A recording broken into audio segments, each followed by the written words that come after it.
Em sentença do juiz Sérgio Moro, o ex-presidente Luiz Inácio Lula da Silva foi condenado a 9 anos e meio de prisão. O Fantástico explica agora quais foram os tipos de provas usados por Moro para chegar a essa decisão inédita. Se alguém tiver uma prova contra mim, por favor, diga. Eu ficaria mais feliz se eu fosse condenado com base numa prova. Mas na sentença, o juiz Sérgio Moro diz que as provas contra o ex-presidente Lula existem. E ele as detalha nas mais de 200 páginas da decisão. Moro condenou Lula a 9 anos e 6 meses de prisão pelos crimes de corrupção e lavagem de dinheiro, por ter recebido da OAS um apartamento triplex neste edifício, no Guarujá. Os recursos para a compra e reforma do imóvel, segundo a sentença, vieram de propina de contratos firmados entre a Petrobras e a OAS. E a sentença é o ato em que o juiz vai, diante das provas que foram produzidas, verificar se a versão da acusação é correta, se a versão da defesa é correta. Se ele tiver certeza da versão da acusação, com base nas provas, ele condena. O que levou à condenação do presidente Lula nessa sentença foi um conjunto de elementos.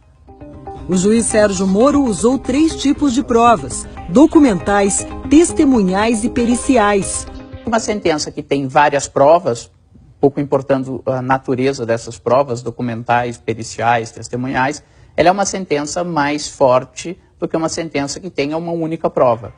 Quando Moro ouviu o depoimento do ex-presidente Lula em maio passado, assegurou: eu lhe asseguro que vai ser julgado unicamente com base nas leis e na prova do processo. O senhor pode ficar seguro quanto a isso. A sentença de Sérgio Moro começa avaliando as chamadas provas documentais. As primeiras provas citadas são aquelas encontradas na casa de Lula, em São Bernardo do Campo, no ABC Paulista. Esta é a cópia de um termo de adesão assinado pela ex-primeira-dama Marisa Letícia, em 2005. O documento mostra a intenção em comprar um apartamento neste prédio, no Guarujá, litoral de São Paulo. Marisa, que morreu em fevereiro passado, se interessou pela unidade número 141. O casal guardava em casa um segundo termo, sem assinatura. O papel indica o interesse também pelo apartamento número 174. O prédio estava sendo construído pela Bancop, a cooperativa habitacional dos bancários de São Paulo.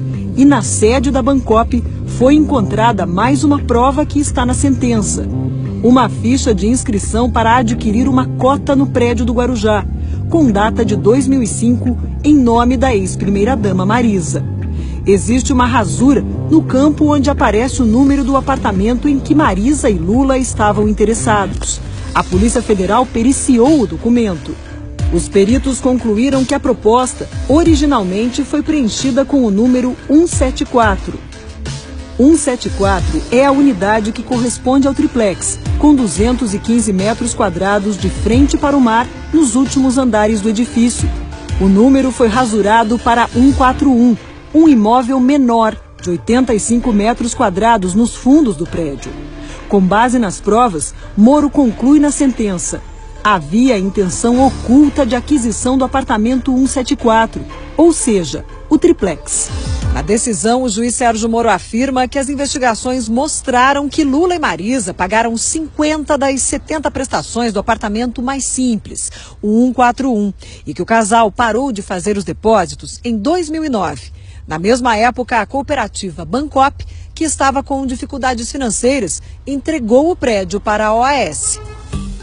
Com a mudança, a numeração dos apartamentos foi trocada. O 141, o imóvel menor, virou 131 e o 174, o triplex, virou 164A.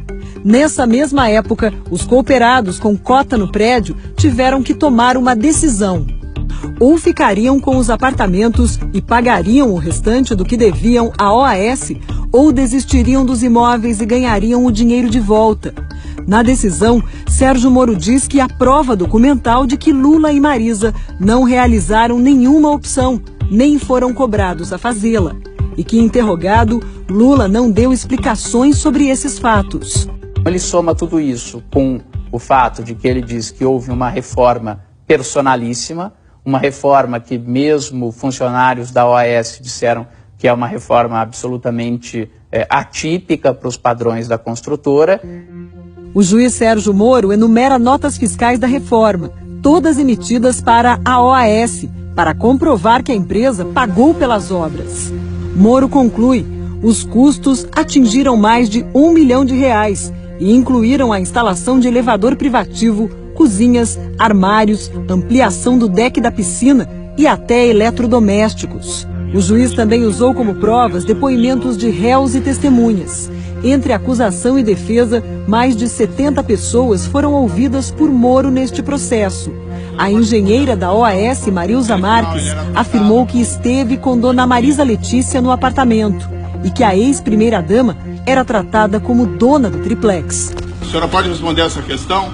No final, ele era tratada como uma adquirente potencial ou uma pessoa para a qual o imóvel já havia sido destinado?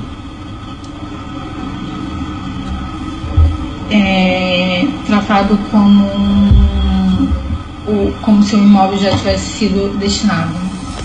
O principal depoimento é de um réu no processo, Léo Pinheiro, ex-presidente da OAS, que está preso.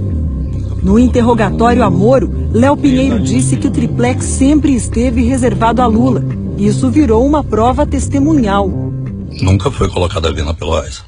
Desde lá de 2009. Desde 2009. Eu tinha uma orientação para não colocar a venda que pertenceria à família do presidente. Léo Pinheiro disse também que foi o próprio ex-presidente que pediu para conhecer o imóvel.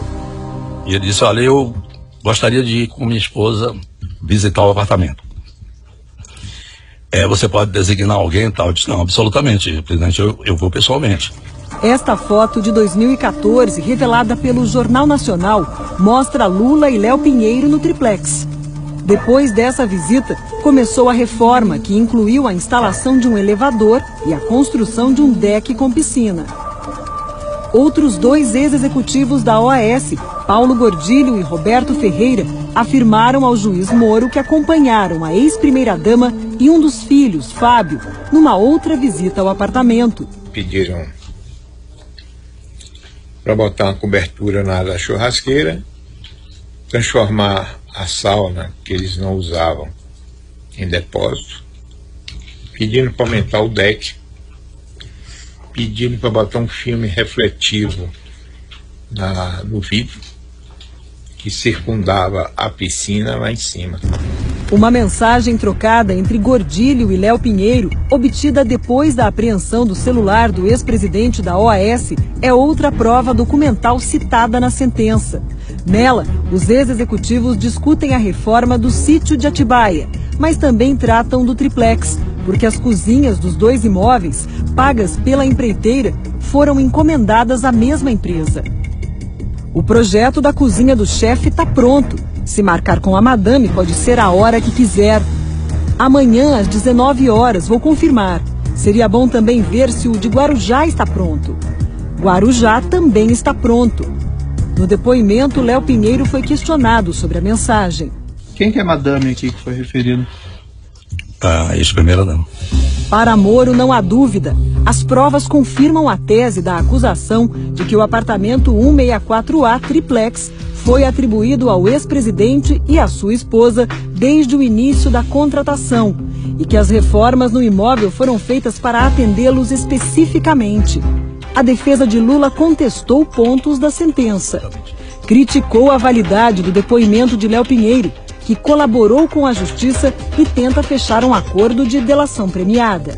A sentença despreza o depoimento de 73 testemunhas que foram ouvidas ao longo de 24 audiências, despreza provas documentais e dá força, dá validade jurídica a papéis que não deveriam ter e, sobretudo, ao depoimento de um delator informal cujo depoimento mereceu 29 parágrafos na sentença, ao passo que a prova da inocência que nós apresentamos mereceu 5 singelos parágrafos na sentença. Mas no entendimento da justiça, o fato de alguém ser um criminoso não significa que não possa dizer a verdade.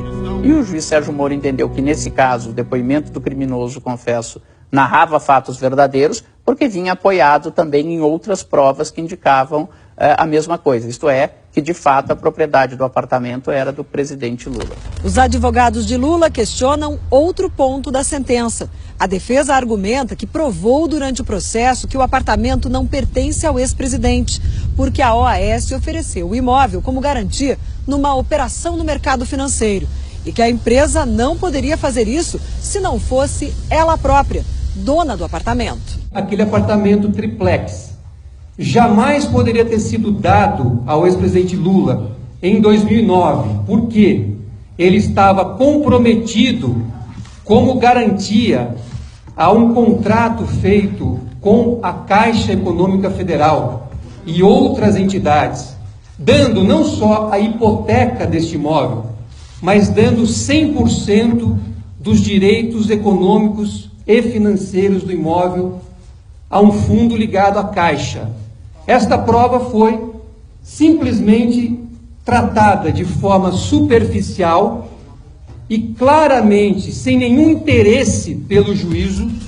Veja o que diz a sentença sobre a hipoteca do triplex. Se trata aqui de uma operação normal de financiamento que captou recursos no mercado financeiro e oferecendo como garantia imóveis em construção. Essa é uma operação relativamente comum no mercado financeiro, até porque quando os apartamentos estão sendo construídos ainda, efetivamente nenhum comprador é proprietário do apartamento. O que se tem com variáveis negócios são compromissos de compra e venda, promessas de compra e venda, ou no caso de cooperativas, cotas da cooperativa que dão direito futuramente ao imóvel correspondente ao apartamento de número tal.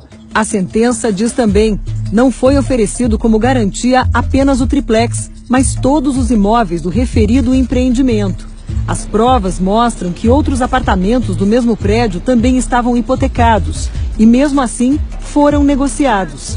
Quem explica é o professor titular de Direito Civil da USP, Carlos Alberto Maluf. No processo, existem outras matrículas de outras unidades, de outros andares, tem nada a ver com o triplex do ex-presidente, que também consta essa hipoteca e foram negociados com terceiros, com outras pessoas. Isso esvaziou o argumento da defesa. Diante das provas, o juiz Sérgio Moro deu a sentença da condenação. Ele chega à conclusão de que está demonstrado, além de qualquer dúvida razoável, que o apartamento era de fato do presidente Lula.